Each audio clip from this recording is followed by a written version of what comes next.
হরে কৃষ্ণ। তো শ্রেণীকক্ষে আচরণ বিধি সম্পর্কে আমরা আলোচনা করব। তো আমরা সম্পূর্ণ পাঠ্যক্রমের সময়ে উপস্থিত থাকব। এমন না যে আমরা এই কোর্স হচ্ছে আপনার অর্ধেক করব বা কিছু ক্লাস করব না, এরকম নয়, কিন্তু সম্পূর্ণটা করতে হবে। আর কেউ যদি খুব ইমার্জেন্সির কারণে যদি না থাকতে পারেন, তাহলে দুর্লভ শ্যাম প্রভুকে আপনারা নক করবেন। ঠিক আছে, প্রভু সেই বিষয়গুলো বিবেচনা করবেন যে অ্যাকচুয়ালি তার সমস্যা আছে কিনা। আর সেক্ষেত্রে আমাদের এই কোর্সগুলো রেকর্ড থাকবে। ঠিক আছে, ইউটিউবে আপলোড করা থাকবে, আপনাদের লিঙ্ক দেওয়া থাকবে। কেউ কোনো ক্লাস করতে না পারলে অবশ্যই আপনারা পরে সেটি দেখে নেবেন। হুম। আর যেটা বলছিলাম, কিছু বলতে চাইলে হাত তুলতে হবে। আর যদি হাত তুলতে সমস্যা হয়, আপনারা আনমিউট করে বলতে পারেন। হরে কৃষ্ণ।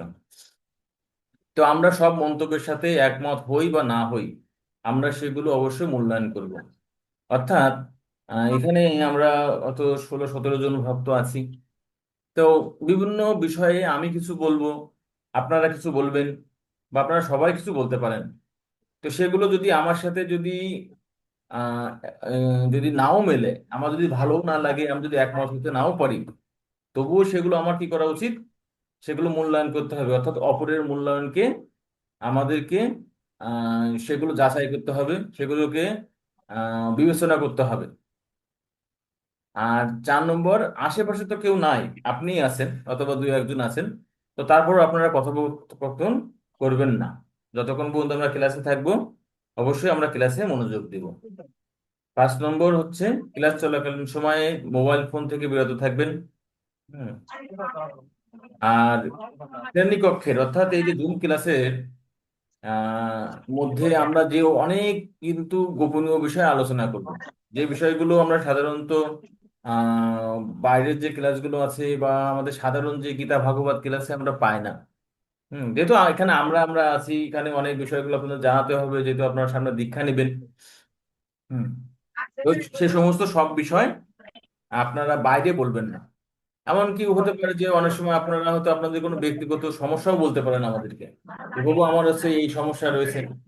আর সেক্ষেত্রে ক্লাস শেষে কি আমরা বলবো না, ও আচ্ছা অমুক বাবু অমুক মাতাজির না ক্লাসে বলছে এই সমস্যা আছে।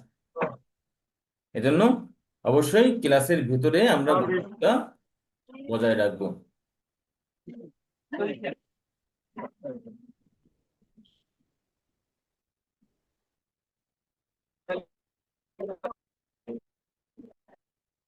শোনে আগুন।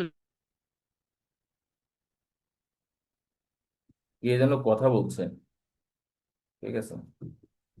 7 নম্বর, আমরা আমাদের পদমর্যাদা থেকে আরোহণ করে বল খাটানো থেকে বিরত থাকবো।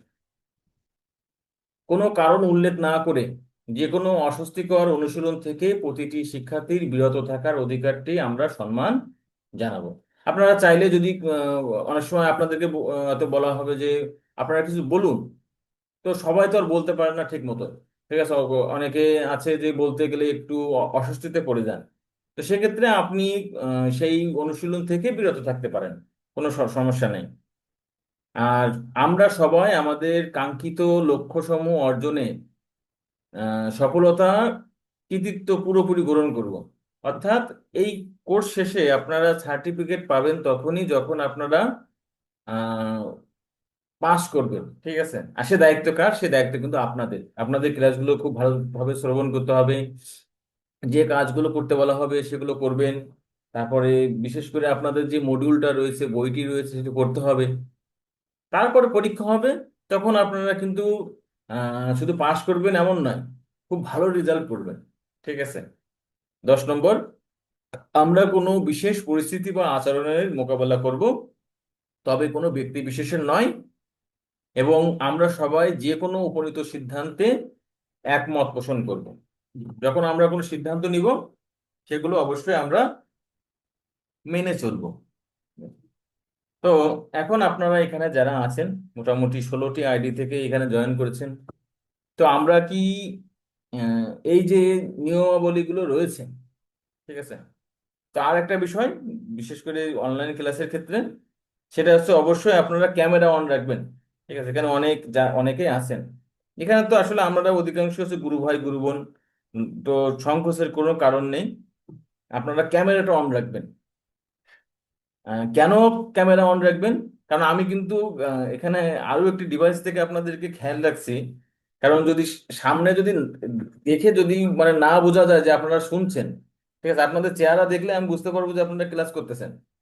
এজন্য অবশ্যই আপনাদের ক্যামেরাটা অন রাখবেন।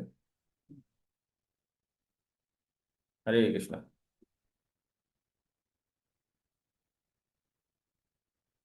তো আপনাদের বইয়ের আহ 9 পৃষ্ঠায় দেখেন মূল্যায়ন পদ্ধতি আছে।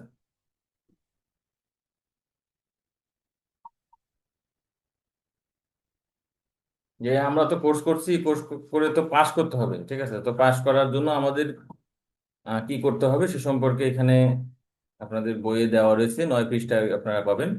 আমি এখান থেকে বইটি আমার কাছে পিডিএফ আছে, পিডিএফ থেকে আপনাদেরকে দেখিয়ে দিচ্ছি। এই যে দেখেন এখানে আছে, 9 নম্বর পৃষ্ঠায় আপনারা পাবেন।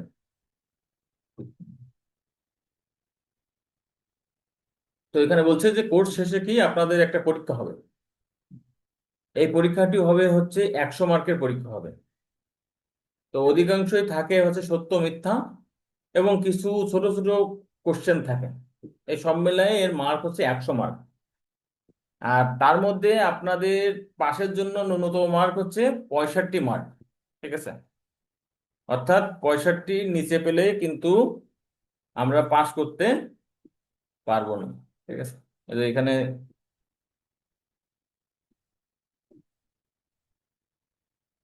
এই যে শতকরা 65 নাম্বার আমাদের পেতে হবে, ঠিক আছে। 65 নম্বর পেলে আমরা পাশ করব। আর যারা পাশ করবেন তারা হচ্ছে জিবিসি গুরু সেবা কমিটি থেকে একটা সার্টিফিকেট পাবেন, আহ, ইসকন শিষ্য প্রশিক্ষণ সনদপত্র। আর এই সার্টিফিকেট পেলে কি হবে আপনাদের? আপনারা ইসকন থেকে হরিনাম দীক্ষা, ব্রাহ্মণ দীক্ষা সহ আর যত দীক্ষা আছে, ঠিক আছে, এই সকল দীক্ষার ক্ষেত্রে এই সার্টিফিকেটটি বাধ্যতামূলক। তো আপনাদের একদম বইয়ের শুরুতে এই কোর্সটা কিভাবে আসলো, ঠিক আছে, এই কোর্সের ইতিহাস এখানে সুস্বাগতম যে ইটা রয়েছে সেখানে আলোচনা করা হয়েছে। সম্ভবত আপনাদের বইয়ের 5 পৃষ্ঠায় রয়েছে এটা। হ্যাঁ, 5 পৃষ্ঠায় এখানে এই কোর্সটি কিভাবে এই ইসকনে আসলো। মূলত এই কোর্সটি প্রথম আপনার 2011 সালে মায়াপুরে অনুষ্ঠিত হয়।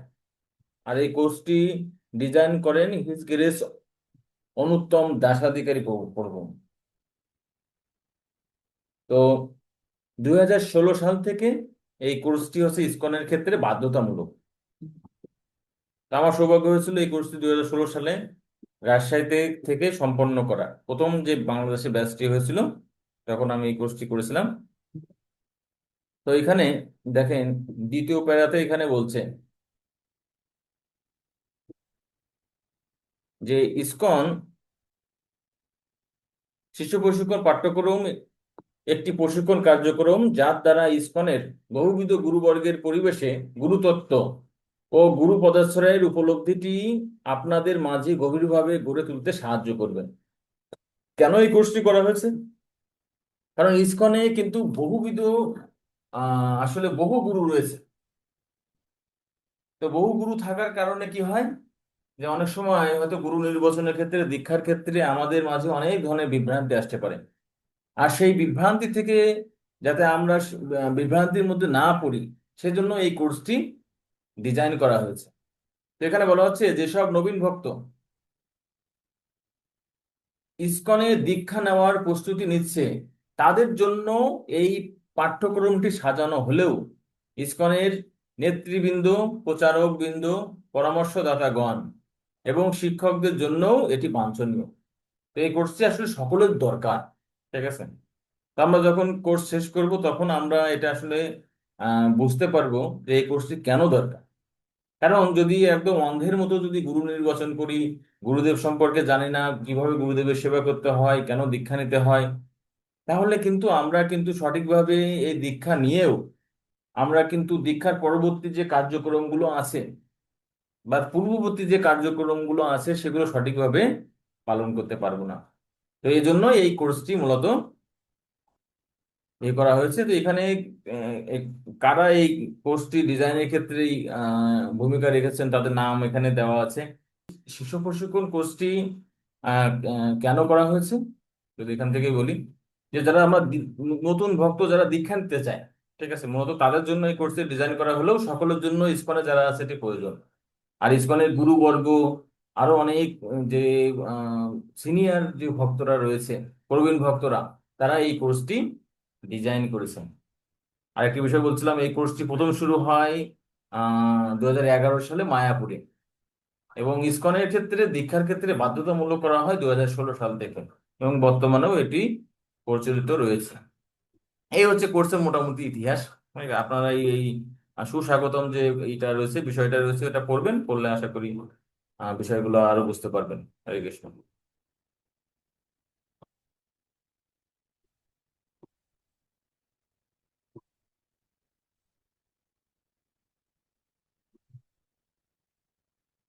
তো এই কোর্সে কিছু লক্ষ্য রয়েছে, ঠিক আছে, আমরা লক্ষ্যগুলো আমরা জানবো এখান থেকে। হুম। আপনাদের বইতেও এগুলো আছে। হুম। আমাদের স্লাইডে যা আছে অধিকাংশগুলো আপনাদের বইতে আছে। হুম। তো এমন নয় যে আহ, এখান থেকে আপনাদের খুব বেশি লিখতে হবে এরকম না, বিষয়গুলো বুঝবেন ভালো করে।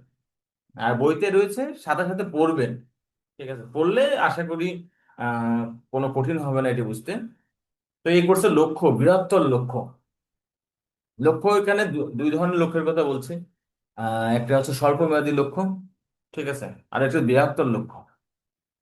তো বৃহত্তর লক্ষ্যে এখানে বলা হচ্ছে শিল প্রভুপাদের সঙ্গ ও তার সদস্যদের দীর্ঘমেয়াদী সমৃদ্ধি বর্ধিত করতে ইসকনের ভেতরের শিষ্যত্বের গুণগত মান উন্নয়ন করা। আমরা যারা ইতিমধ্যেই দীক্ষা গ্রহণ করেছি, ইসকনের শিষ্য হয়েছি বা শিষ্য হতে চাই, তাদের যে গুণগত মান বৃদ্ধি করার জন্য, যাতে শিষ্য হিসেবে আমরা শিষ্যের মতো শিষ্য হতে পারি। অনেকে বলে না যে এ হচ্ছে পিতার আদর্শ সন্তান, ঠিক আছে, তার মানে পিতার যে গুণাবলীগুলো আছে তিনি পালন করেন।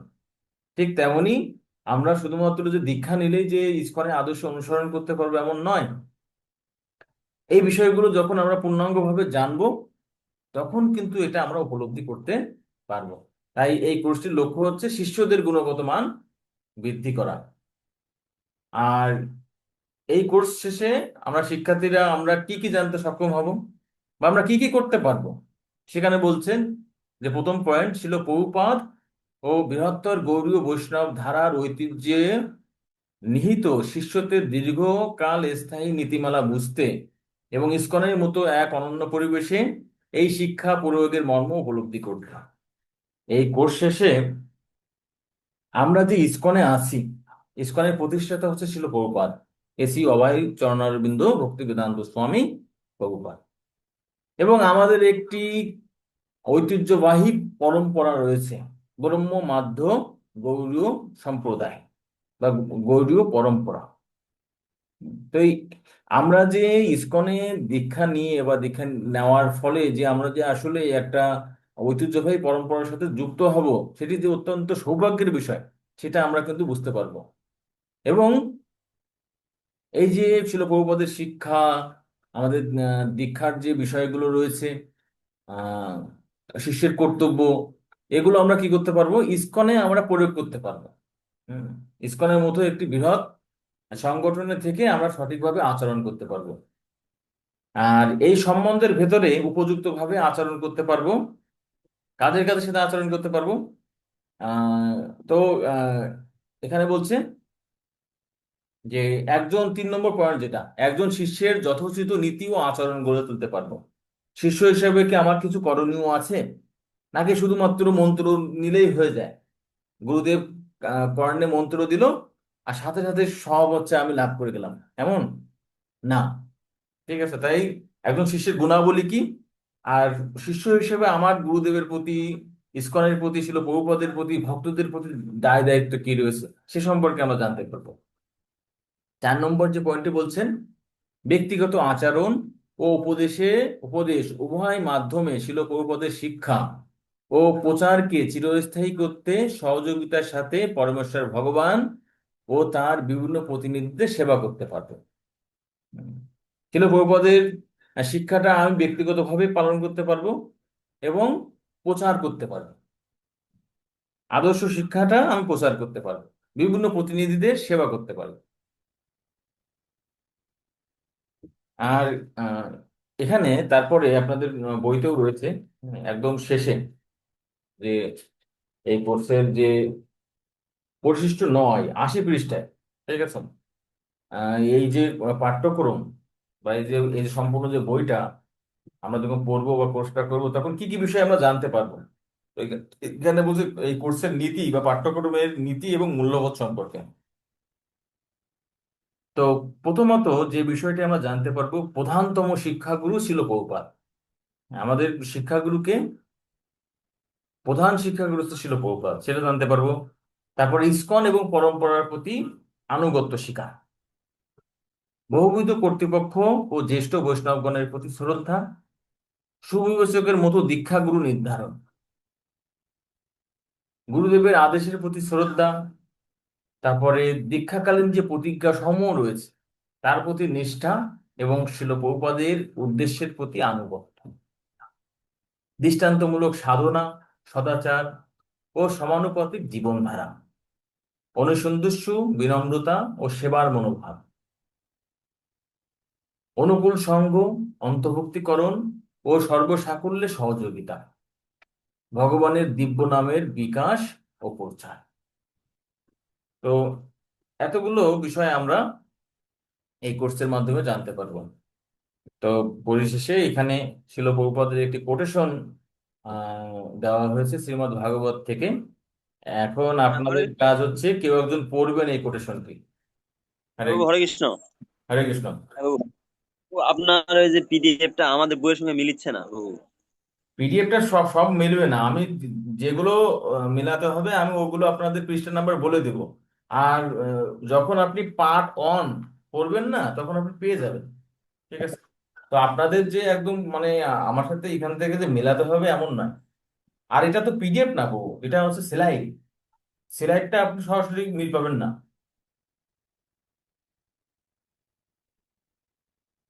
আচ্ছা, ঠিক আছে। কিন্তু আপনি ওই যে 80 80 পৃষ্ঠায় বললেন, তো ওটা আমাদের যেখানে 8 পৃষ্ঠায় আছে। তারপরে যে কিছু কিছু দেখেছি, হয়তো আপনার হরে ওখানে কৃষ্ণ 8 পৃষ্ঠা। পলাশ প্রভু, হরে কৃষ্ণ। প্রভু আপনার ক্ষমা করবেন, আপনার কথার মাঝে একটু কথা বলতে যাচ্ছি। সকল দৃষ্টি আকর্ষণ করছি, ক্লাস শেষে পরে খুঁজবেন। এখন মনোযোগ সহকারে প্রভু যেগুলো স্লাইড দিচ্ছে, স্লাইড গুলা পড়েন, শুনেন, প্রভুর কথা মুখ দিয়ে শ্রীমুখ থেকে শ্রবণ করেন। তো পরে বই খুললে দেখবেন এই জিনিসগুলাই বইয়ের মধ্যে আছে। এখন বই খুঁজতে গেলে আপনার এলোমেলো হয়ে যাবে, আপনারা বই খুঁজতে যায় না। প্রভু যখন যে পৃষ্ঠা বলবে তখন সেটা নজর দিবেন, কিন্তু প্রভুর স্লাইড গুলো এবং কথাগুলো মনোযোগ সহকারে শ্রবণ করেন। হরি ঠিক বল। আছে বাবু, ধন্যবাদ, হরি বল। তো আরো একটু অ্যাড করি। বিষয়টা হচ্ছে যে যেহেতু এটা হচ্ছে স্লাইড, এই এই স্লাইডের সাথে আপনাদের বইয়ের পৃষ্ঠা মিলবে না। আপনাদের বইয়ের ভিতর থেকে বিভিন্ন জায়গায় থেকে বিভিন্ন স্লাইড গুলো নেওয়া হয়েছে, এক জায়গা থেকে না কিন্তু। আর আমার কাছে একটা পিডিএফ আছে, তো সেখানে হয়তো 2 1 পৃষ্ঠা আপনার এক মানে হতে পারে, যেটা আমি মাঝে মাঝে পিডিএফটাও আপনাদেরকে দেখাবো। তো ওর সাথে আপনাদের মিলাতে হবে না। যখন আপনাদের বইয়ের কোনো বিষয় যখন লাগবে তখন আমি পৃষ্ঠা নম্বর বলে দিব। আশা করি ওই পৃষ্ঠা নম্বরের সাথে আপনারা মিল পাবেন তখন, ঠিক আছে। তো দুর্লভবাবুকে ধন্যবাদ, আপনারা শ্রবণ করেন, ঠিক আছে। পরে যখন পড়বেন দেখবেন সব পেয়ে গেছেন, একটা জিনিসও বাদ যাবে না। তো এখন কেউ শিল প্রভুপাদের এই যে কোটেশনটি পড়বেন। হরে কৃষ্ণ। হরে কৃষ্ণ প্রভু, আমি পড়বো। অবশ্যই। আমাদের কেবল শ্রী গুরুদেবের আদেশ পালন করতে হবে এবং বৈষ্ণবদের পদাঙ্ক অনুসরণ করে প্রচার। শ্রী গুরুদেব হচ্ছেন শ্রীকৃষ্ণ ও বৈষ্ণব উভয়েরই প্রতিনিধি। তাই শ্রী গুরুদেবের নির্দেশ করে দিলে হবে। হুম, ধন্যবাদ। তো বিপুল প্রভুর ওখানে একটু নেটওয়ার্কের সমস্যা, যাদের একটু একটু নেটের প্রবলেম আছে। হুম। আমি কেন শুনতে পারি নাকি আমার এখানে নেটের সমস্যা? যাই হোক। তো এখানে বলছেন আমাদের শুধুমাত্র গুরুদেবের আদেশ পালন করতে হবে এবং বৈষ্ণবদের পদাঙ্ক অনুসরণ করতে হবে। আর গুরুদেব হচ্ছে কি শ্রীকৃষ্ণ এবং বৈষ্ণবদের প্রতিনিধি। গুরুদেবের আদেশে আমরা যদি হরে কৃষ্ণ কৃষ্ণ কৃষ্ণ হরে হরে, হরে রাম রাম রাম হরে হরে এই মহামন্ত্র কীর্তন করি, তাহলে আমাদের সর্বসিদ্ধি হবে। আমাদের আর অন্য কোনো কিছুই করতে হবে না সিদ্ধির জন্য। ঠিক আছে।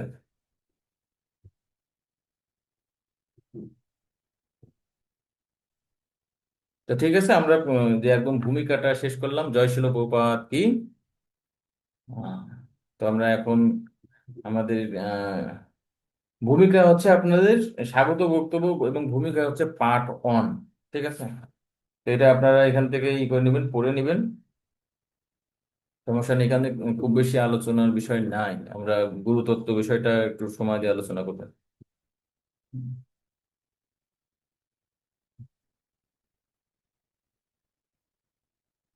তো আমরা প্রথম পার্ট শেষ করলাম, স্বাগত বক্তব্য এবং ভূমিকা। আর এখানে মূলত ক্লাসের নিয়মাবলী, তারপরে কোর্সের বৃহত্তর লক্ষ্য, এই পাঠ্য বইয়ের লক্ষ্য এবং মূল্যবোধ সম্পর্কে আমরা জেনেছি। মূল্যায়ন পদ্ধতি সম্পর্কে আমরা জানছি যে 100-র মধ্যে 65 নম্বর পেতে হবে। কোর্সটার সংক্ষিপ্ত ইতিহাস সম্পর্কে আলোচনা করছি। তো এখন আমরা দ্বিতীয় পার্ট নিয়ে আলোচনা করব। তো এই যে কোর্সটা মূলত 4টি অধ্যায়ে ভাগ করা আছে। সম্পূর্ণ বইটা 4টি অধ্যায় রয়েছে। তো প্রথম অধ্যায়ের শিরোনাম হচ্ছে ভূমিকা, তত্ত্ব ও বর্ণনা। তো এখানে এই প্রথম অধ্যায়টি 4টি ক্লাসে ভাগ করা হয়েছে। তো ইতিমধ্যেই কিন্তু আমরা একটি ক্লাস কিন্তু শেষ করছি, পার্ট ওয়ান, স্বাগত ও ভূমিকা। তো এখন আমরা চেষ্টা করব, দেখি কতদূর পারি, কত সময় আছে। আমরা মোটামুটি 8টা 45 পর্যন্ত ক্লাস করব। তারপরে 15 মিনিট আপনাদের কোনো কোশ্চেন থাকলে, জিজ্ঞাসা থাকলে, বা আয়োজক প্রভুদের যদি কোনো ঘোষণা থাকে, তো সে সম্পর্কে আলোচনা করে আমরা জাস্ট 9টার সময় আমরা এই করবো, জুম থেকে লিঙ্ক নেবো সবাই। ঠিক আছে। তো আহ, এই সময়টুকু আপনারা ধৈর্য সহকারে একটু শ্রবণ করবেন। তো দ্বিতীয় পার্ট মানে এখন যেটি শুরু হচ্ছে, এখানে মূলত গুরুতত্ত্ব এবং গুরু পরম্পরা নিয়ে আলোচনা করা হবে। আর তৃতীয় পার্ট, সেখানে ছিল প্রভুপাদ ইসকনের প্রতিষ্ঠাতা আচার্য, সে সম্পর্কে আলোচনা করা হবে। চতুর্থ পার্ট ইসকনের গুরুবৃন্দ। তো ঠিক আছে, জয় শিল প্রভুপাদ কি জয়। তো হরে কৃষ্ণ, যারা উপস্থিত আছেন, উপস্থিত কতজন আছেন? আচ্ছা। তো অনেকের কিন্তু করা আছে, ক্যামেরা অফ করা আছে। ঠিক আছে, আমি মাঝে মাঝে আপনাদের দেখতেছি যে সবাই শুনতেছেন কিনা। তো যাদের ক্যামেরা অফ রয়েছে, কাইন্ডলি আপনারা ক্যামেরাগুলো একটু অন করে রাখবেন। ঠিক আছে। এটা ভালো লাগে যখন সবাইকে দেখা হয় যে আপনারা শুনতেছেন, তখন বলার উৎসাহ থাকে, উৎসাহ বেড়ে যায় যে না, আপনারা আছেন।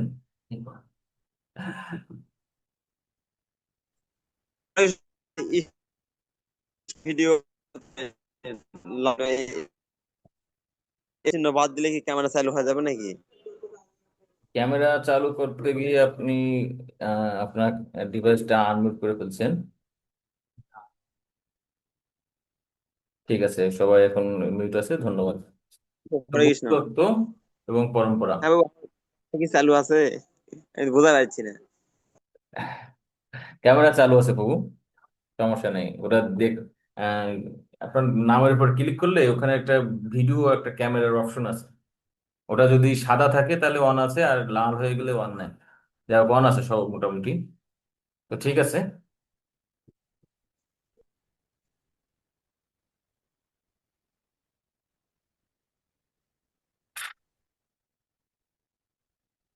তো এখানে দেখেন স্লাইডে চৈতন্য চরিতামৃত থেকে তাৎপর্যের একটু অংশ থেকে সরি, ছিল প্রভুপাদের একটি কোটেশন রয়েছে। আমরা কোটেশনটি পড়ি, কেউ একজন পড়বেন কোটেশনটি।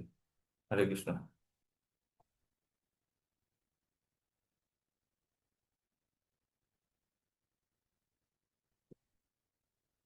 যখন পড়তে বলা হবে তখন একটু একটু তাড়াতাড়ি আনমিউট করে কেউ পড়বেন, সময় নষ্ট করবেন না। আমি বলছি, হরে কৃষ্ণ। হরে কৃষ্ণ, হরে পড়ুন। কৃষ্ণ বাবু, শোনা যাচ্ছে আমার?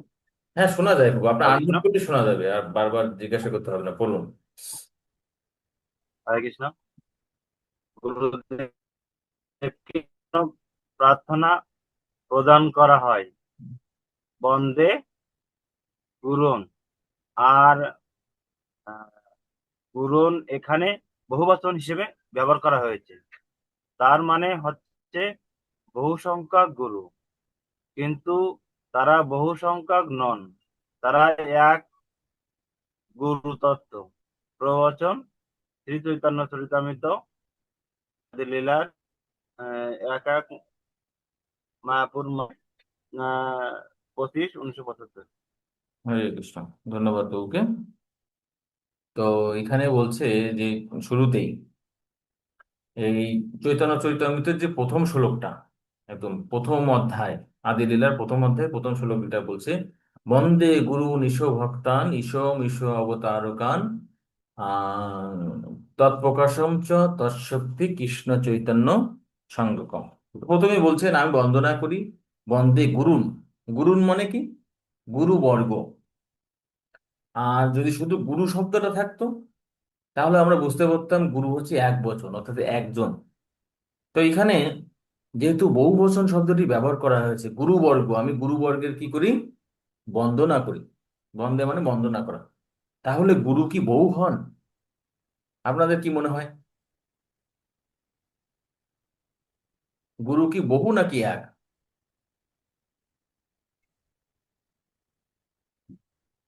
কেউ আনমিউট করে বলেন।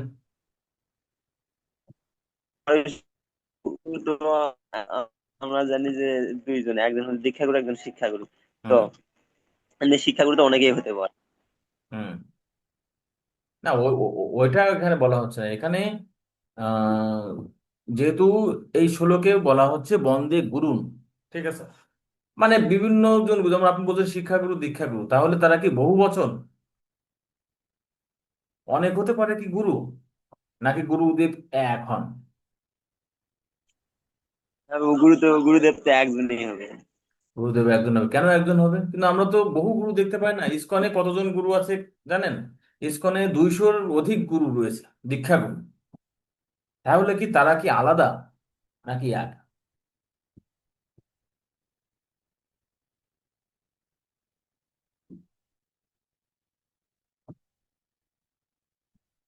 তো প্রকৃতপক্ষে তারা কেউ আলাদা নন।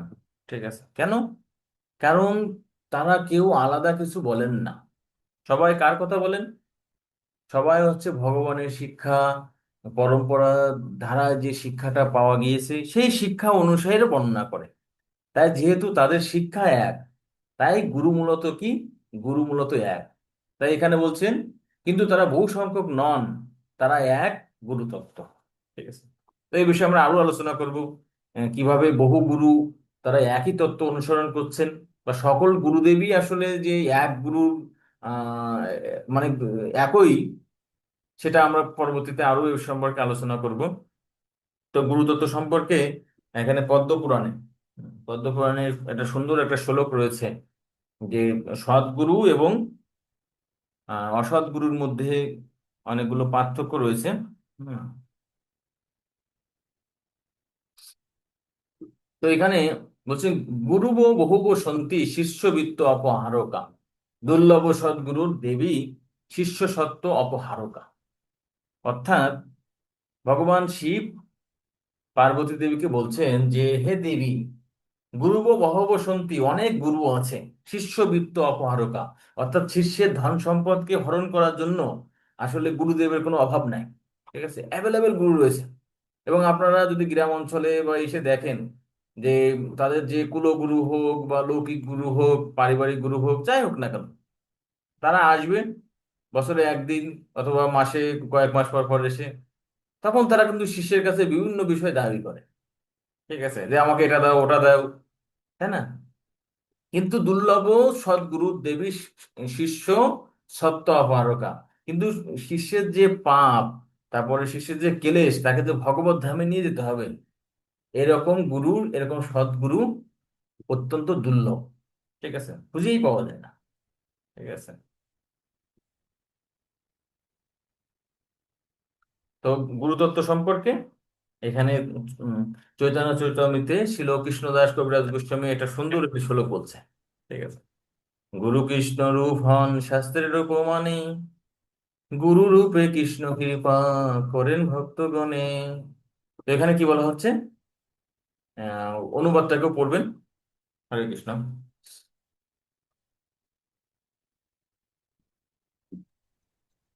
হরে কৃষ্ণ প্রভু, দণ্ডবোধ। আমি পড়ি। হ্যাঁ, অবশ্যই পড়ুন।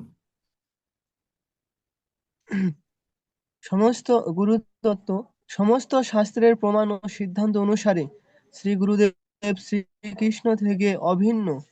গুরুরূপে শ্রীকৃষ্ণ তার ভক্তদের কৃপাপূর্বক উদ্ধার করেন।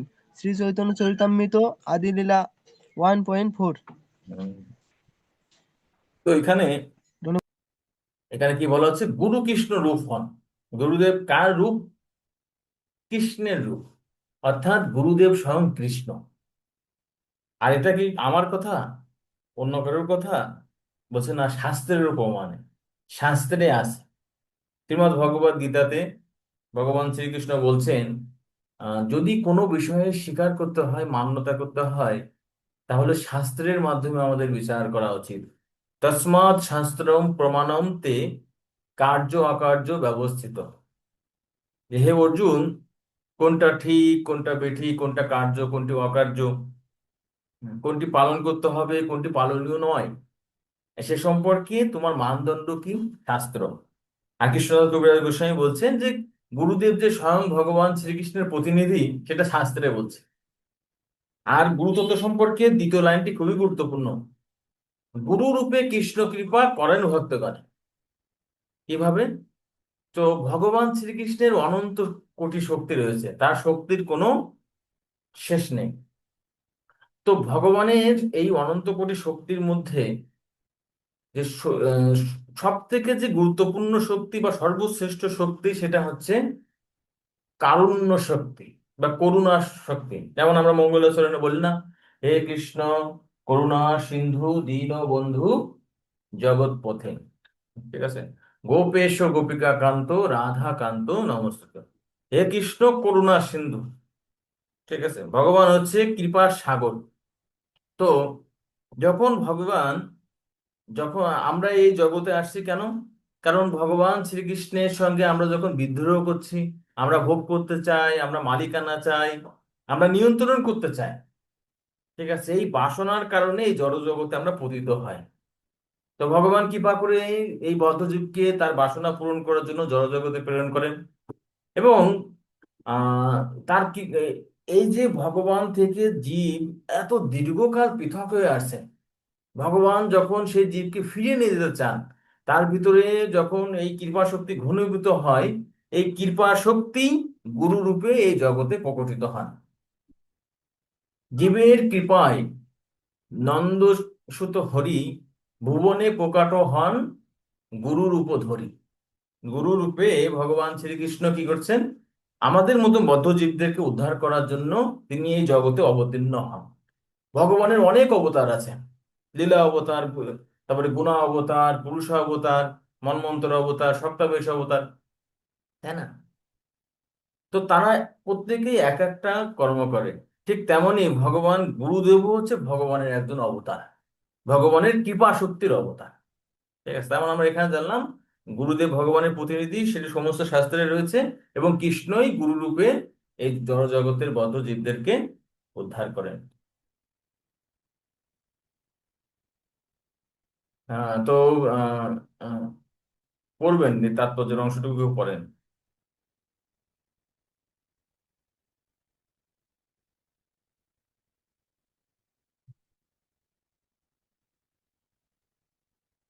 তাড়াতাড়ি পড়বেন, সময় হরে কৃষ্ণ। গুরু তত্ত্ব। শ্রী গুরুদেবের সঙ্গে শ্রী গুরুদেবের সঙ্গে শিষ্যের সম্পর্ক ঠিক পরমেশ্বর ভগবানের সাথে তার সম্পর্কের মতো। শ্রী গুরুদেব সর্বদাই মনে করেন যে তিনি পরমেশ্বর ভগবানের এক অতি দীন সেবক, কিন্তু শিষ্যের কর্তব্য হচ্ছে তাকে সর্বদাই ভগবানের প্রতিনিধি রূপে দর্শন করা। শ্রী চৈতন্য চরিতামৃত আদিলীলা। 1.4। তো যে মূল শ্লোকটা দেখলাম, গুরু কৃষ্ণ রূপ হন শাস্ত্রের প্রমাণ নেই, গুরুদেব হচ্ছে স্বয়ং শ্রীকৃষ্ণের প্রতিনিধি। তাহলে একটা প্রশ্ন যদি করা হয় আপনাদেরকে, আপনারা দেখবেন অনেক সম্প্রদায়ের বা অনেক ভক্তরা তারা গুরুদেবের চরণে তুলসী পাতা দেয়। ঠিক আছে? আর এর অভিজ্ঞতা আপনারা হয়তো দেখছেন হয়তো বিভিন্ন জায়গায়। তো গুরুদেব যদি কৃষ্ণের রূপ হন বা স্বয়ং কৃষ্ণ হন, কৃষ্ণের চরণে তুলসী পাতা দেওয়া যায়, তাহলে কি গুরুদেবের চরণে কি তুলসী পাতা দেওয়া যাবে? কি মনে হয় আপনাদের?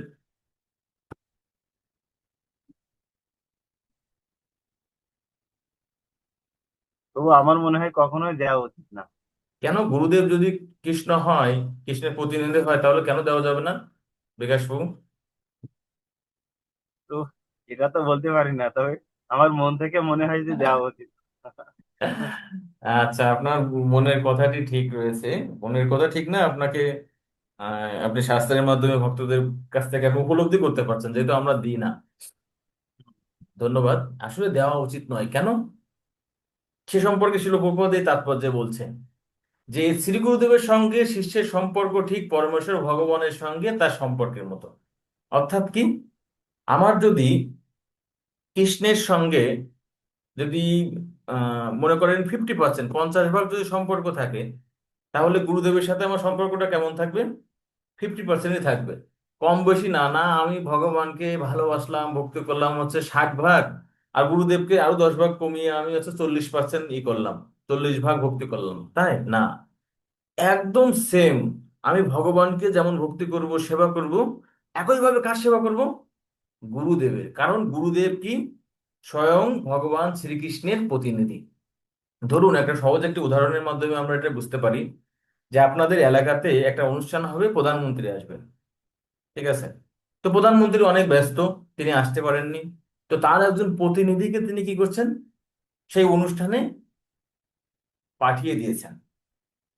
এখন সেই অনুষ্ঠানে প্রধানমন্ত্রীর প্রতিনিধিত্ব করার জন্য একজন ব্যক্তি আসলেন। তো আপনি যদি তাকে যদি মূল্যায়ন না করেন, ঠিক আছে, তাকে ভালো বসতে দিলেন না, সমাদর করলেন না, তাহলে কি প্রধানমন্ত্রী কি সন্তুষ্ট হবে যে আমি একজনকে প্রতিনিধি হিসেবে পাঠালাম, কিন্তু আয়োজকরা তাকে কোনো সম্মান করলো না, তাকে কোনো খাতির করলো না? সে এই তার অপমানকে কি হিসেবে গ্রহণ করবে? গ্রহণ করবে যে স্বয়ং প্রধানমন্ত্রীর অপমানের সঙ্গে মনে করবে। কারণ ওই অনুষ্ঠানে যাওয়ার কথা ছিল কার? প্রধানমন্ত্রী। এই যে এই জড় জগতে এই বদ্ধজীবদের উদ্ধার করার কথা ছিল কার? কৃষ্ণের।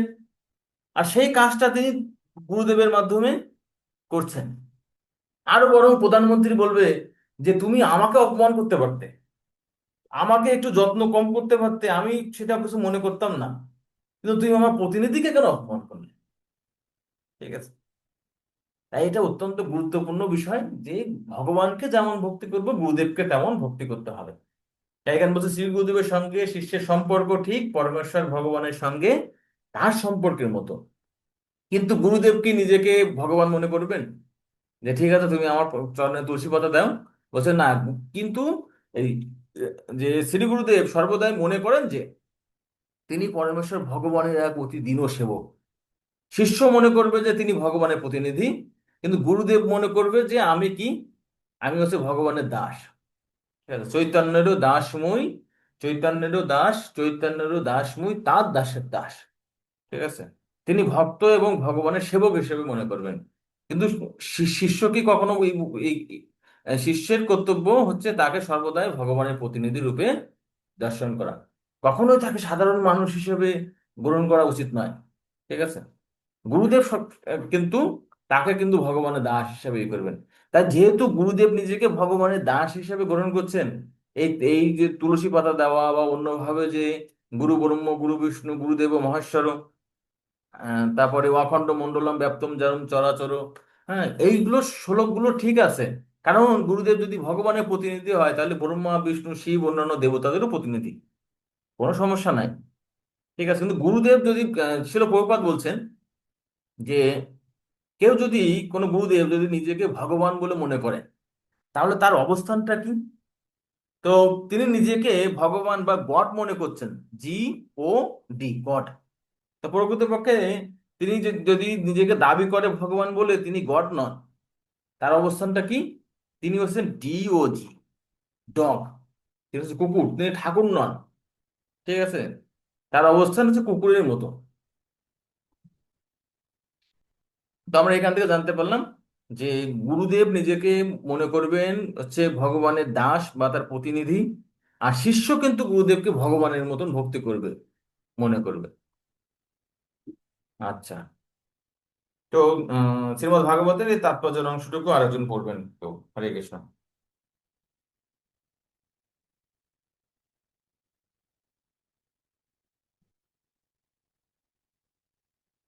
হ্যাঁ, পড়েন। কেউ তাড়াতাড়ি পড়বেন, হরি বল।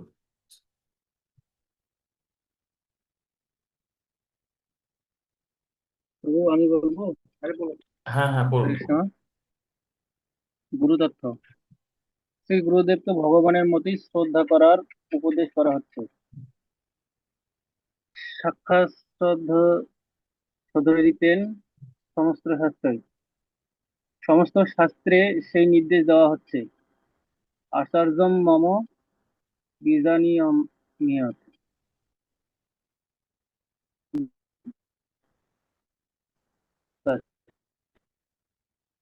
আজকে ভগবানেরই মনে করা উচিত। এই সমস্ত উপদেশ সত্ত্বেও কেউ যদি শ্রী গুরুদেবকে একজন সাধারণ মানুষ হিসেবে মনে করে, তাহলে তার সর্বনাশ অবশ্যম্ভাবী। তাৎপর্য: শ্রীমদ্ ভাগবতম স্কন্ধ ৭ অধ্যায় ১৫ শ্লোক নম্বর ২৬।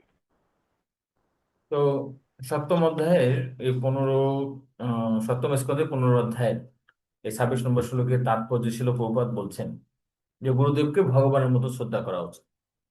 আর এটা কি, এটা ছিল বিশ্বনাথ চক্রবর্তী ঠাকুরের যে গুরুবাষ্টক আমরা প্রতিদিন মঙ্গল আরতিতে গাই। সাক্ষাদরিতেন সমস্ত শাস্ত্রই ঋতস্তথা ভাগবতৈব সদ্ভিঃ কিন্তু বভর্জ প্রিয় এব তোষ্য বন্দে গুরু চরণারবিন্দ। প্রতিদিন গায় না? সেখানে বলছেন যে সাক্ষাৎ হরিতেন হরিতেন, গুরুদেব হচ্ছে সাক্ষাৎ হরির মতো, বা হরি, স্বয়ং হরি। সাক্ষাৎ হরিতেন সমস্ত শাস্ত্রে, সমস্ত শাস্ত্রে এই নির্দেশ দেওয়া হয়েছে। এমন না শুধুমাত্র যে বিশ্বনাথ চক্রবর্তী ঠাকুর গুরুবাষ্টকে বলছেন, এমন নয়। উক্তস্তথা ভাব্যতেব সদ্বি। ঠিক আছে, সেটা সাধু ব্যক্তিরাও যারা সত্যি তারাও এটা স্বীকার করছে। এটা সমস্ত শাস্ত্রে রয়েছে। তারপরে যেমন শ্রীমদ্ ভাগবতের এই যে একাদশ স্কন্ধের 17তম অধ্যায়ে 27 নম্বর শ্লোকে ভগবান শ্রীকৃষ্ণ নিজেই বলছেন যে আচার্য মাম বিজনীয়াত ন অবমান্যতে করহচিত। আচার্যকে কখনো আমার থেকে ভিন্ন মনে করা উচিত নয়, কখনো তার অবমাননা করা উচিত নয়। ন মর্তবুদ্ধ অসুহতে, তাকে মর্তবুদ্ধি বা সাধারণ মানুষ হিসেবে মনে করা উচিত নয়। অসুহতে, তাকে কখনো হিংসা করা উচিত নয়, মাৎসর্য করা উচিত নয়। সর্বদেবময় গুরু, কারণ গুরুদেবের মধ্যে সমস্ত, গুরুদেব সমস্ত দেবতাদেরও প্রতিনিধি। একথা কে বলছে? ভগবান শ্রীকৃষ্ণ উদ্ধবকে বলছেন আচার্য বা গুরুদেব স্বয়ং আমার প্রতিনিধি, তাই তাকে কখনো অবমাননা করা উচিত নয়।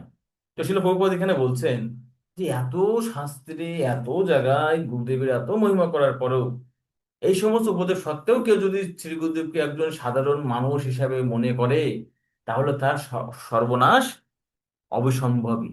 ঠিক আছে, তারা আর কোনো, মানে সর্বনাশের জন্য আসলে আর কোনো বিষয় লাগে না। তো কেন আসলে এই গুরুদেবের কাছে দীক্ষা গ্রহণ করা উচিত, সে সম্পর্কে এখানে সুন্দর একটা শ্লোক আছে।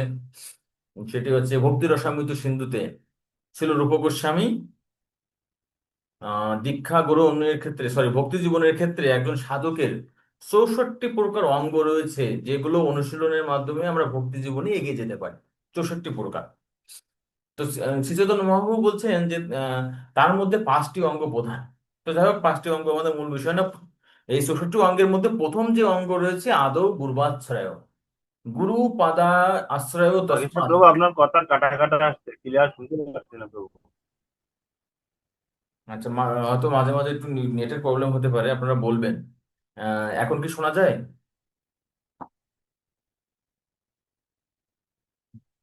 হ্যাঁ, আগে প্রভু যায়, শোনা যায়। ওকে, তো ধন্যবাদ প্রভু। অনেক সময় আহ নেটের প্রবলেম হতে পারে, ঠিক আছে, অনলাইনে তো। তো যখন শোনা যাবে না তখন আপনারা সাথে সাথেই বলবেন, তাহলে আমরা কিছু সময় অপেক্ষা করলে আশা করি এই প্রবলেমগুলো আমরা কাটিয়ে উঠতে পারবো। তো এখানে বলছে যে আদৌ গুরুবাৎসরায় ভক্তি জীবন শুরু হয় কিসের মাধ্যমে? ভক্তি জীবন শুরু হয় হচ্ছে দীক্ষার মাধ্যমে বা গুরুদেবের চরণে আশ্রয়ের মাধ্যমে। এছাড়া কিন্তু আসলে ভক্তি জীবন আমাদের শুরু হয় না। তো এখানে যে শ্লোকটি বলা হচ্ছে গুরু পদাশ্রয় তসমাৎ, প্রথমেই হচ্ছে গুরুদেবের চরণে আশ্রয় গ্রহণ করতে হবে, তারপর কৃষ্ণ দীক্ষাদি শিক্ষণম। ঠিক আছে, যে হরে কৃষ্ণ মহামন্ত্র বা মন্ত্র দীক্ষা, ব্রাহ্মণ দীক্ষা, গায়ত্রী দীক্ষা, এই যে তারপরে হচ্ছে এই দীক্ষাগুলো গ্রহণ করতে হবে। গুরুদেবের আনুগত্যে কৃষ্ণ ভক্তি কিভাবে যাজন করতে হবে সেই শিক্ষা সমূহ গ্রহণ করতে হবে। ঠিক আছে, তো গুরুদেবের চরণে আশ্রয়, ঠিক আছে, গুরু পদাশ্রয় তসমাৎ কৃষ্ণ দীক্ষাদি শিক্ষণাম, সেগুলো শিক্ষা লাভ করতে হবে, দীক্ষা নিতে হবে। বিশ্বম্ভরণ গুরু সেবা, এবং অত্যন্ত কি বলে সম্ভ্রমের সহিত যত্ন সহকারে গুরুদেবের সেবা করা উচিত। দীক্ষা হয়ে গেল, আমি কিন্তু গুরুদেবের সেবা করলাম না। গুরুদেবের সেবা মানে কি? আপনি কি এখন গুরুদেবের কাছে যাবেন, গিয়ে সেখানে গিয়ে সেবা করবেন? না। গুরুদেব আপনাকে যে প্রতিজ্ঞাগুলো করেছেন, যে 16 মালা জপ করা, 4টে নিয়ম পালন করা, তারপর প্রসার করা, তাই না, কৃষ্ণ প্রসাদ খাওয়া, মন্দিরে গিয়ে ভগবানের সেবা করা, তো সেটাই হচ্ছে গুরু সেবা। বিশ্রম বেরোনে গুরু সেবা, সাধু বর্তমানু বর্তমান। ঠিক আছে, এভাবে আমরা আসলে সাধু জীবন বা ভক্তি জীবন যাপন করতে পারি। তাই এই দীক্ষা গ্রহণ করা অত্যন্ত গুরুত্বপূর্ণ একটি বিষয়। দূরদত্ত সম্পর্কে এখানে আরো একটি বিষয় এখানে বলা বলা হচ্ছে যে একজন ডাকপিয়ন যদি আমাদেরকে 100 টাকা দিয়ে যায়, আমরা তো কখনো মনে করি না যে ডাকপিয়ন আমাদের 100 টাকা দিয়ে গেছেন। সেই টাকাটি হয়তো কোনো বন্ধু পাঠিয়েছেন, আর ডাকপিয়ন সেই টাকাটা কোনো যোগ বিয়োগ না করে অক্ষত অবস্থায় আমার কাছে পৌঁছে দিচ্ছেন। এটাই ডাকপিয়নের দক্ষতা, যে সে অক্ষত অবস্থায় ঠিক যেমনটি আমার বন্ধুটি পাঠিয়েছিল, ঠিক তেমনি আমার বন্ধুর হয়ে আমার কাছে 100 টাকা পৌঁছে দিয়েছেন। এটাই তার সম্পূর্ণতা। একজন ডাকপিয়ন হিসেবে সে হয়তো অনেকভাবে সম্পূর্ণ নন, তবে নিজের কাজটা যেহেতু উনি নিখুঁতভাবে করেন, তাই তিনি নিজেও নিখুঁত। তাই এখানে বলছেন গুরুদেব কিসের মতন হবেন? গুরুদেব হবেন ডাকপিয়নের মতো। ঠিক আছে, ডাকপিয়ন কি করে দেখবেন। এখন তো আসলে ডাকপিয়ন ওইভাবে আমরা দেখতে পাই না। আজ থেকে 15-20 বছর আগে, যখন মোবাইল অত অ্যাভেলেবল ছিল না, বিকাশ রকেট ছিল না, তখন যদি কোনো ছাত্র যদি বাইরে পড়াশোনা করতো, তখন এই পিতামাতা কি করতো, এই ডাক যোগে তাকে কিন্তু টাকা পাঠাতো, 500 টাকা, 1000 টাকা। হুম, প্রথমে আগে চিঠি লিখতো, তারপরে হচ্ছে টাকা পাঠিয়ে দিত। তো এখানে বলছেন যে ডাক পিয়নের হয়তো অনেক অযোগ্যতা থাকতে পারে, তিনি হয়তো অল্প শিক্ষিত, দেখতে ভালো না, ঠিক আছে, আরো বিভিন্ন বিষয়ে তার অযোগ্যতা থাকতে পারে, কিন্তু তার যোগ্যতা কি? তাকে সঠিক বা যথার্থ ডাক পিয়ন বলা যাবে কখন? যদি তিনি সেই টাকা থেকে কমও না দেন, বেশিও না দেন, পিতামাতা যতটুকু দিচ্ছে ততটুকু। ঠিক তেমনি গুরুদেব কি করবেন? ভগবান শ্রীকৃষ্ণ, গুরু পরম্পরা এবং তার গুরুদেব তাকে যে দিব্য জ্ঞান, আধ্যাত্মিক জ্ঞান প্রদান করছেন, সেই জ্ঞানটি তিনি যথাযথভাবে শিষ্যকে প্রদান করবেন। আর সেই ক্ষেত্রে সেই শিষ্যের হয়তো কিছু অযোগ্যতা থাকতে পারে, কিন্তু সেটি এখানে মুখ্য বিষয় নয়। তাই আমরা কিন্তু গুরুদেবের কিন্তু আরো একটি বৈশিষ্ট্য সম্পর্কে জানতে পারলাম। সেটা কি? যে গুরুদেব হবেন ডাক পিয়নের মতো। ঠিক আছে, অ্যাজ ইট ইজ এই জ্ঞানটি আমাদেরকে প্রদান করবেন। তো গুরুতত্ত্ব সম্পর্কে এখানে আরো একটি বিষয় বলছেন যে আহ গুরুদেব আসলে মূলত কারা হন। তো দুই ধরনের জীব আছে, একটি হচ্ছে নিত্য মুক্ত, আর এক হচ্ছে নিত্যবদ্ধ। ঠিক আছে, তো আমরা কি কি জানলাম? দুই ধরনের জীব আছে, এক হচ্ছে নিত্য মুক্ত এবং নিত্যবদ্ধ। নিত্য মুক্ত জীব জীব কারা? যারা পরমেশ্বর ভগবান শ্রীকৃষ্ণের সঙ্গে গোলক বৃন্দাবন অর্থাৎ ভগবত ধামে চিরকাল অবস্থান করেন। ঠিক আছে, তারা জড়জগতে আসেন না, তারা হচ্ছে নিত্য মুক্ত। আর নিত্যবদ্ধ কারা? তারা হচ্ছে সাধারণ জীবাত্মা, যারা যদি ভগবানের আনুগত্য স্বীকার করেন তারা ভগবত ধামে থাকতেও পারেন, আবার যদি ভগবানের বিরোধিতা করেন তাহলে তাদেরকে ভগবানের জড়জগতে প্রেরণ করেন। এরা হচ্ছে নিত্য বদ্ধ। মানে আমরা যারা এই জড়জগতে আছি, আমরা অধিকাংশ কি, আমরা অধিকাংশ হচ্ছে নিত্যবদ্ধ। তো আশা করি নিত্য মুক্ত এবং নিত্যবদ্ধ সম্পর্কে আমরা একটা ধারণা পেলাম। এখন এখানে দেখেন বলছে, সাধারণত শ্রী গুরুদেব ভগবানের এরকম নিত্য পার্শ্বদের মাঝ থেকে আসেন, অর্থাৎ নিত্য মুক্ত যারা ভগবত ধামে থাকে তাদেরকে ভগবান বলেন। যেমন শিল প্রভুপাদ সম্পর্কে বলা হয়েছে, শিল প্রভুপাদকে ভগবান শ্রীকৃষ্ণ বলছেন যে তুমি যাও, গিয়ে এই বদ্ধজীবদের মাঝে কৃষ্ণ ভক্তি প্রচার করে তাদের উদ্ধার করো। তো শিল প্রভুপাদ কিন্তু আসতে চাননি, যে না আমি আসলে আপনার সেবা ছেড়ে আমি জড়জগতে যেতে চাই না। তখন ভগবান তাকে বলেন যে না, এটা হচ্ছে আমার তোমার প্রতি বিশেষ সেবা, তুমি এই সেবা সম্পাদন করো। তখন ভগবানের সন্তুষ্টি বিধানের জন্য ছিল প্রভুপাদ আসছেন। তারপরে ছিল ভক্তি সিদ্ধান্ত সরোজ ঠাকুর প্রভুপাদ, ভক্তি বিনোদ ঠাকুর, এনারা সবাই হচ্ছে নিত্য মুক্ত ভগবানের পার্ষদ, এবং ভগবান তাদেরকে বিশেষ সেবা প্রদান করার জন্য এই জড়জগতে পাঠান। ঠিক আছে। তো এখানে আমরা বুঝতে পারছি সাধারণত শ্রী গুরুদেব ভগবানের নিত্য পার্শ্বদের মাঝ থেকে আসেন। আবার যারা এরকম মুক্ত পুরুষদের নীতি ও আদর্শ মেনে চলেন তারা ঠিক সেই আগের দলের ব্যক্তিদের মতো যথার্থ।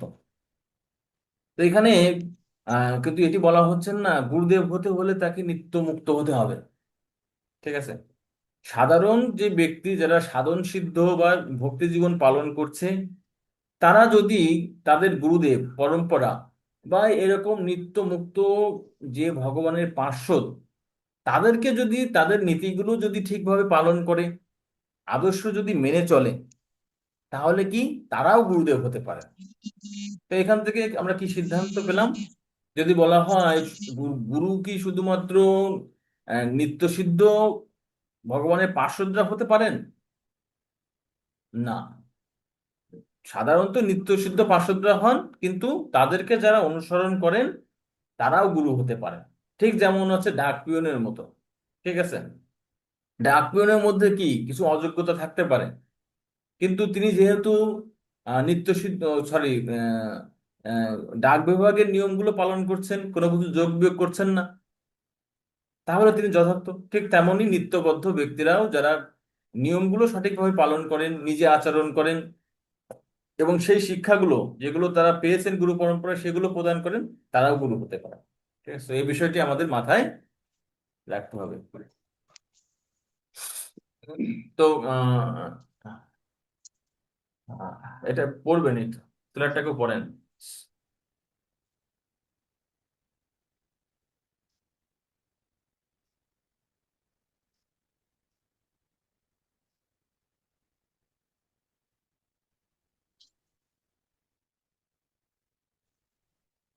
হরে কৃষ্ণ। মাঝে মাঝে আপনাদেরও পড়তে হবে, হ্যাঁ, করুন কেউ।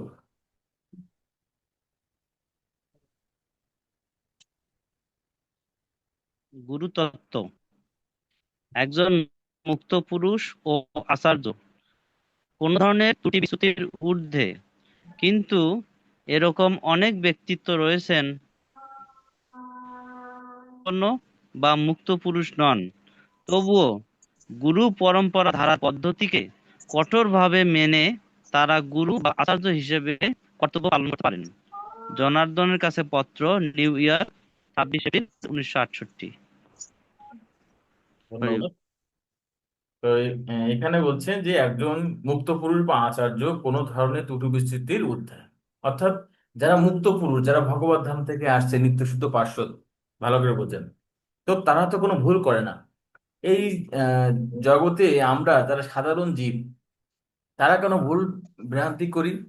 কারণ আমাদের চারটি ত্রুটি আছে। ঠিক আছে, ভ্রম, প্রমাদ, বিপ্রবিশ্বা, কারণা পাঠক। ভ্রম মানে কি আমরা ভুল করি, প্রত্যেকেই ভুল করে কিছু না কিছু। প্রমাদ মানে কি আমরা মোহগ্রস্ত হই। বিপ্রলিপ্সা মানে আমরা একে অপরকে প্রতারণা করি। এবং কারণা পাঠক মানে কি করোনা পাঠক মানে হচ্ছে আমাদের ইন্দ্রিয়গুলো আলটিমেটলি অপূর্ণ। তাই আমাদের যে বাক্য, আমাদের যে আচরণ, সেটি সম্পূর্ণ শুদ্ধ নয়। কিন্তু শাস্ত্রে বলছেন যে ব্রহ্ম প্রমাদ বিপ্রলিপ্সা কারণ পাঠক আর্য বিজ্ঞ বাক্যে নাহি দোষ এইসব। যারা আর্য, যারা বিজ্ঞ, যারা ভগবানের পার্ষদ আচার্য, তাদের মধ্যে এই চারটি ত্রুটি থাকে না। তাই ছিল প্রভুপাদ এখানে বলছেন একজন মুক্ত পুরুষ ও আচার্য কোনো ধরনের ত্রুটি বিচ্যুতির ঊর্ধ্বে, তারা সাধারণত কোনো ভুল করেন না। কিন্তু এরকম অনেক ব্যক্তিত্ব রয়েছেন যারা একটু কম গুণসম্পন্ন বা মুক্ত পুরুষ নন। তো আমরা বলছি যে যারা আহ বদ্ধজীব কিন্তু ভক্তি জীবন পালন করছে, গুরুদেবকে অনুসরণ করেন, তো তারাও কিন্তু গুরু হতে পারে। ঠিক আছে, আমরা কিন্তু আগের স্লাইডের সিদ্ধান্ত অনুযায়ী আমরা সেটি জানলাম।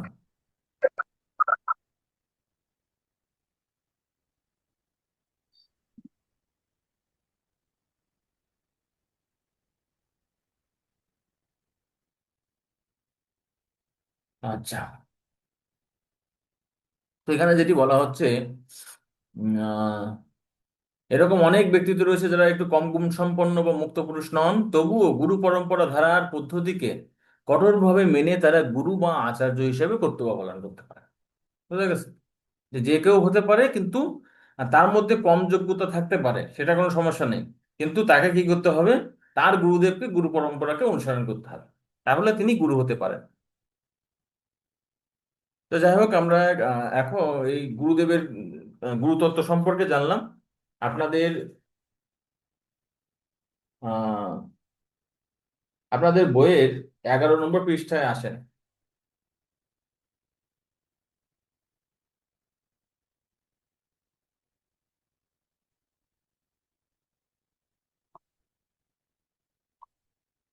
আশা করি 11 নম্বর পৃষ্ঠায় আপনারা এসেছেন।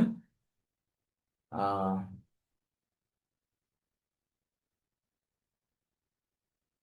তো এখানে দেখেন একটা ঘর রয়েছে, ঠিক আছে, এরকম। আহ, আমি স্লাইডে দেখিয়ে দিচ্ছি। এখানে গুরুতত্ত্ব বিষয়ে এখানে বলা হচ্ছে, এটা আপনারা বাসায় লিখবেন।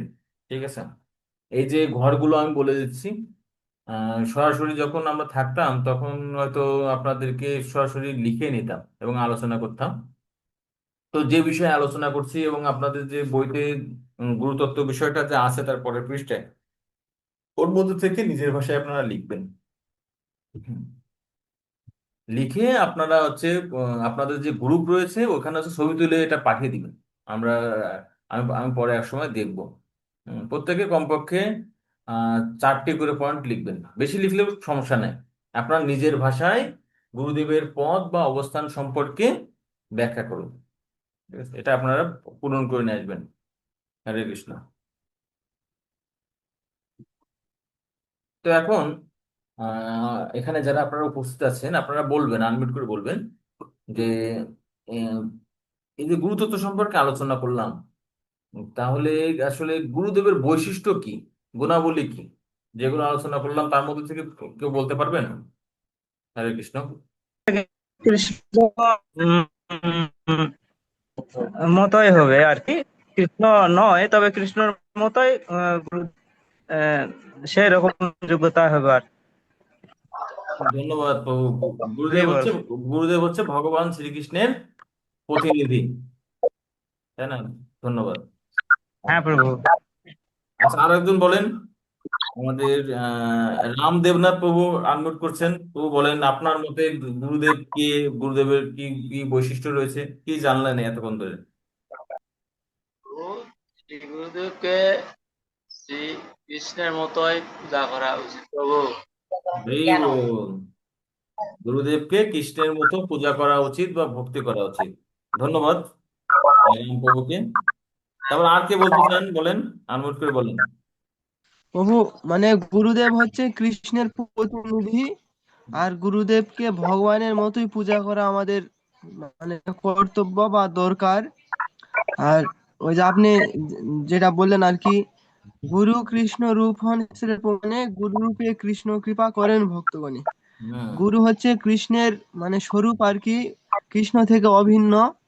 আর গুরু কৃষ্ণ মানে কৃষ্ণ কৃপাটা হচ্ছে গুরুদেবের মাধ্যমেই আমরা আর কি পারি। হরি হরে কৃষ্ণ, হরি বল বল। প্রভু। হ্যাঁ, হরে অনেক কৃষ্ণ। ধন্যবাদ প্রভুকে। তো আমি যেটা উপলব্ধি করলাম যে বলুন। আহ, গুরুদেব শিষ্যরা গুরুদেবকে ভগবান যেন সেবা করবে, কিন্তু গুরুদেব নিজেকে ভগবান বলে দাবি করবে না, এটাই ঠিক কিনা? হ্যাঁ, ঠিকই আছে। শিষ্য মনে করবে গুরুদেব হচ্ছে ভগবানের প্রতিনিধি, মানে গুরুদেব আর যদি মনে গুরুদেব করে যে না নিজেকে কি আমি মনে করবে? ভগবান, ভগবানের দাস হিসেবে মনে করবে। ঠিক আছে। সুন্দর। আরেকটা, ঠিক আছে আপনার। হ্যাঁ, সে ভগবান বলে দাবি করবে না, হ্যাঁ, মনে ভগবান করবে দাস না। বলবে না। ঠিক, ঠিক আছে, ঠিক সুন্দর না? সুন্দর। ঠিক সেই সঙ্গে জানি যে আমরা আরেকটা বিষয় জানলাম যে গুরুদেব হচ্ছে ডাক পিয়নের মতো হবে। তিনি তার গুরুদেব বা পরম্পরা থেকে যা শিখেছেন সেখানে কোনো ভেজাল দিবেন না, তাই না? যেমন ডাক পিয়ন কি কম টাকা বেশি টাকা দেয়, নাকি যা পাঠায় তাই দেয়? ঠিক আছে, ডাক পিয়নের মতো হবেন। আরো একটা বিষয় ওখানে লাস্ট আলোচনা করলাম যে যে কেউ গুরু হতে পারে। সাধারণত গুরু হন ভগবানের যারা নিত্য পার্ষদ। ঠিক আছে, এই বিষয়টা মাথায় রাখেন, সাধারণত গুরুদেব হন ভগবানের নিত্য পার্ষদ। কিন্তু যারা নিত্য পার্ষদ নয়, ঠিক আছে, অর্থাৎ সাধারণ জীব, তারাও যদি তাদের গুরুদেব এবং পরম্পরাকে অনুসরণ করে তাহলে তারাও গুরু হতে পারেন। তো মোটামুটি এই বিষয়গুলো আলোচনা করা হয়েছে, ধন্যবাদ। তো এখন আমরা বাকি বিষয়টা আলোচনা করব। ওকে, ঠিক আছে। এখন আমরা গুরুতত্ত্ব সম্পর্কে আলোচনা করলাম, এখন গুরুদেবের প্রকারভেদ সম্পর্কে আলোচনা করব। ঠিক আছে। তো গুরুদেব মূলত হচ্ছে দুই প্রকার। গুরুদেব অনেক প্রকার আছে। তো তাদেরকে বৃহৎভাবে দুইটি ভাগে ভাগ করা যায়। প্রথমত হচ্ছে দীক্ষা গুরু, আর এক হচ্ছে শিক্ষা গুরু। তো এখানে বলছে দীক্ষা গুরু কয়জন হয়। প্রথমে দেখেন, দীক্ষা গুরু বলছে দীক্ষা গুরু হয় একজন। কিন্তু শিক্ষা গুরু কয়জন হতে পারে? শিক্ষা গুরু অনেক হতে পারে, এবং শিক্ষা গুরুর কিন্তু অনেক প্রকার রয়েছে। শিক্ষাগুরু প্রকারের মধ্যে রয়েছে বত্মগুরু, চৈতগুরু, পথপ্রদর্শক গুরু। ঠিক আছে। আবার শিক্ষাগুরু তো আছে, যিনি ভক্তি জীবনের একদম প্রথম, এত প্রথম দিন এত একজন বলছে চলো আমরা মন্দিরে যাই, এই যে ব্যক্তিটা মন্দিরে নিয়ে গেল তাকে বলা হয় বত্ম প্রদর্শক গুরু। অর্থাৎ যিনি আমাকে এই কৃষ্ণ ভক্তির পথ প্রথম দেখিয়েছেন। ঠিক আছে। আবার শিক্ষাগুরু রয়েছে চৈত গুরু, মানে কি, আমার ভিতরে একজন বসে আছে গুরুদেব, তিনি হচ্ছে পরমাত্মা। ঠিক আছে। তো দেখবেন ভিতর থেকে আমাদের ভগবান অনেক ধরনের নির্দেশনা প্রদান করে ভক্তি জীবনের ক্ষেত্রে, সেটা হচ্ছে চৈত গুরু। ঠিক আছে। তো আলোচনা করছিলাম দীক্ষাগুরু হচ্ছে একজন হন, আর শিক্ষাগুরু অনেকেই হয়। তো আমরা এটা কিন্তু বুঝতে পারি, কারণ আমাদের ভক্তি জীবনে অনেক ভক্তই আমাদেরকে বিভিন্ন বিষয়ে পরামর্শ দেন, দিক নির্দেশনা দেন, দেখাশোনা করেন। এই জন্য শিক্ষাগুরু অনেক রকম। তো আমরা এই শিক্ষাগুরু দীক্ষাগুরু সম্পর্কে আরো বিশদ আমরা আলোচনা করব পরে। তো আমরা শিক্ষাগুরুর কাজ এবং দীক্ষাগুরুর কাজ সম্পর্কে আলোচনা করব। শিক্ষাগুরু কি করেন? শিক্ষাগুরু হচ্ছে আহ আমাদের শিক্ষা প্রদান করে বা উপদেশ প্রদান করে, বা ভক্তি জীবনে আমাদের যে প্রয়োজনীয় দিক নির্দেশনা শিক্ষাগুরু প্রদান করে। এর বাইরে শিক্ষাগুরু আর কিছু করেন না, বা ভক্তি জীবন দেখাশোনা করে শিক্ষাগুরু। আর দীক্ষাগুরুর কাজ, এখানে 6টি কাজের কথা এখানে বলা হচ্ছে। আপনাদের বইতেও কিন্তু এগুলো কিন্তু আছে। ঠিক আছে। তো পরে আপনারা এগুলো পাবেন, বইয়ের 13 পৃষ্ঠায় আছে, খুঁজতে হবে না। তো দীক্ষাগুরুর কাজ সম্পর্কে আমরা আলোচনা করি। শিক্ষাগুরুর কাজ তো শিক্ষা প্রদান করা, উপদেশ প্রদান করা, আমরা বুঝলাম। দীক্ষাগুরু এখানে দীক্ষাগুরু কিন্তু শিক্ষা প্রদান করে। ঠিক আছে। তিনিও বিভিন্ন উপদেশ প্রদান করতে পারে, কিন্তু তিনি আরো অনেকগুলো কাজ করেন যেগুলো শিক্ষাগুরু করেন না। যেমন দীক্ষা প্রদান করা, দীক্ষা প্রদান করেন হচ্ছে দীক্ষাগুরু। আর এই দীক্ষার মাধ্যমে তিনি আমাদের পরম্পরার সঙ্গে যুক্ত করেন। তো আমাদের পরম্পরার নাম কি? আমাদের পরম্পরার নাম হচ্ছে, মনে রাখবেন, যে শ্রী চৈতন্য মহাপ্রভু 4টি পরম্পরাকে স্বীকার করছেন। 4টি পরম্পরা। একটি হচ্ছে ব্রহ্ম মাধ্য মাধ্য গৌড়ীয় সম্প্রদায় বা ব্রহ্ম সম্প্রদায়, রুদ্র সম্প্রদায়, কুমার সম্প্রদায় এবং শ্রী সম্প্রদায়। ঠিক আছে। তো আমরা হচ্ছে ব্রহ্ম মাধ্য গৌড়ীয় সম্প্রদায়। তো কিভাবে আমাদের এই সম্প্রদায়ের এত বড় নাম হলো আমি বলি। প্রথম হচ্ছে ভগবান শ্রীকৃষ্ণ ব্রহ্মাকে এই দিব্য জ্ঞান দান করে, তাই ব্রহ্মা হচ্ছে আমাদের সম্প্রদায়ের প্রথম আচার্য। এজন্য ব্রহ্ম। আর ব্রহ্মা থেকে নারদ মুনি, নারদ মুনি থেকে ব্যাসদেব, ব্যাসদেব থেকে মাধবাচার্য। তো মাধবাচার্য আমাদের সম্প্রদায়ের জন্য বিশেষ অবদান রাখেন, এজন্য তার নামটাও এখানে এসেছে ব্রহ্ম মাধ্য, মাধবাচার্য থেকে মাধ্য। এবং শ্রী চৈতন্য মহাপ্রভু এভাবে পরম্পরায় আসছে আসছে তিনি আসছেন, এবং শ্রী চৈতন্য মহাপ্রভুর জন্য আহ এখানে নাম আসছে গৌড়ীয়। ঠিক আছে, ব্রহ্ম মাধ্য গৌড়ীয় সম্প্রদায়। তো দীক্ষার মাধ্যমে আমরা যারা ইসকনে যারা আছি, দীক্ষার মাধ্যমে কি হয়, গুরুদেব আমাদের এই মহিমান্বিত ব্রহ্ম মাধ্য গৌড়ীয় সম্প্রদায়ের সঙ্গে যুক্ত করেন। তৃতীয় যে কাজ, তিনি আমাদের আধ্যাত্মিক নামকরণ করেন। আধ্যাত্মিক। তো যখন দীক্ষা শব্দের অর্থ কি? দীক্ষা শব্দের অর্থ হচ্ছে যে জন্ম, নতুন জন্ম। তো যখন পিতামাতার মাধ্যমে আমাদের জন্ম হয়, তখন একটা আমাদের নাম প্রদান করতে হয় না? নাম প্রদান করে, প্রত্যেকের আলাদা আলাদা নাম আছে, পরিচিতি আছে। তো সেগুলোতে আসলে জাগতিক নাম, সেখানে আমাদের বৈশিষ্ট্য প্রতিফলিত হয় না। কিন্তু গুরুদেব ভগবানের সঙ্গে সম্বন্ধযুক্ত ভাবে আমাদের আবার নামকরণ করে। সেজন্য গুরুদেবের 3 নম্বর হচ্ছে যে আধ্যাত্মিক নামকরণ করেন। তারপরে মন্ত্রগুলিও আমাদের মন্ত্র প্রদান করে, অর্থাৎ গায়ত্রী মন্ত্র প্রদান করে। তো দীক্ষাগুরু শিষ্যের দীক্ষাকালীন প্রতিজ্ঞাগুলি গ্রহণ করেন। আপনারা যারা দীক্ষার ভাইবা দিয়েছেন, দেখবেন দীক্ষার ভাইবার 2 নম্বর পৃষ্ঠায়, 2 নম্বর পৃষ্ঠায় সেখানে অনেকগুলো প্রতিজ্ঞা রয়েছে। 16 মালা জপ করব, 4টি নিয়ম পালন করব, কৃষ্ণ প্রসাদ ছাড়া কিছু গ্রহণ করব না, তারপরে শিল প্রভুপাদের প্রচারে সহযোগিতা করব। ঠিক আছে, তারপরে আপনার স্বাক্ষর থাকে, আপনার মন্দিরের অথরিটি স্বাক্ষর থাকে, সাক্ষীর স্বাক্ষর থাকে। তখন সব মনে হয়, ও আচ্ছা, এই প্রতিজ্ঞাগুলো তো গুরুদেব নিচ্ছেন না, মন্দির কর্তৃপক্ষ নিচ্ছেন। প্রকৃতপক্ষে গুরুদেবই এটি নিচ্ছেন মন্দির কর্তৃপক্ষের মাধ্যমে। এবং দীক্ষার আগে আমরা দেখি যে সেখানে গুরুদেব কিন্তু বলেন যে আপনারা কি এই প্রতিজ্ঞাগুলি পালন করবেন? যদি পালন না করেন তাহলে কিন্তু আপনারা এখনো এই মঞ্চ থেকে উঠে যেতে পারেন। ঠিক আছে। তাই দীক্ষাকালীন প্রতিজ্ঞা তিনি গ্রহণ করেন, এবং পরিশেষে সবথেকে গুরুত্বপূর্ণ যেটা, সেটা হচ্ছে শিষ্যের সমস্ত পাপ বিনষ্ট করে দীক্ষার মাধ্যমে। অর্থাৎ আমাদের পূর্ব জীবনে যত পাপ ছিল, সে পাপগুলোকে দূরীভূত করে। সেটা হচ্ছে দীক্ষা গুরু যে এই পাপ থেকে আমাদের মুক্ত করে থাকেন দীক্ষার মাধ্যমে। তো গুরুদেব আমাদের দীক্ষার মাধ্যমে যে এই পাপ থেকে মুক্ত করার কি কোনো আবশ্যকতা আছে? আবশ্যকতা আছে। ঠিক আছে। তো এখানে শ্রী শ্রী, চৈতন্য চরিতামৃতে অন্তলীলার একটি শ্লোকে এখানে বলা হচ্ছে, দীক্ষাকালে ভক্ত করে আত্মসমর্পণ, সেই কালে কৃষ্ণ তারে করে আত্মসম। যখন আমরা দীক্ষার সময় কৃষ্ণের চরণে, গুরুদেবের চরণে যখন আত্মসমর্পণ করি, তখন আমাদেরকে গুরুদেব কৃষ্ণ তার মতো করে।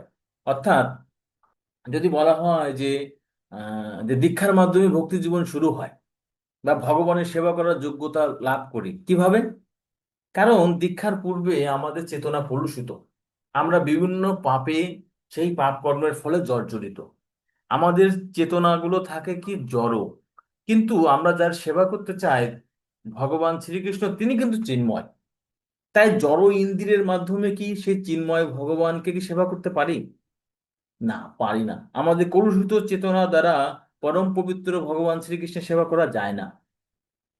এজন্য গুরুদেব কি করে, আমাদেরকে এই সেবা অধিকার প্রদান করার জন্য আমাদের সমস্ত পাপগুলোকে তিনি হরণ করেন এবং আমাদেরকে এই ভগবানের সেবা করার চিন্ময়ত্ব দান করে, সেবা অধিকার দান করে। এজন্য বলা হয় কি, যে দীক্ষার মাধ্যমে ভক্তি জীবন শুরু হয়। তো এখন প্রশ্ন হতে পারে, তাহলে প্রভু আমরা এতদিন ধরে যে ভক্তি করছি, তাহলে কি তার কি কোনো মূল্যায়ন নাই? হ্যাঁ, তার মূল্যায়ন অবশ্যই রয়েছে।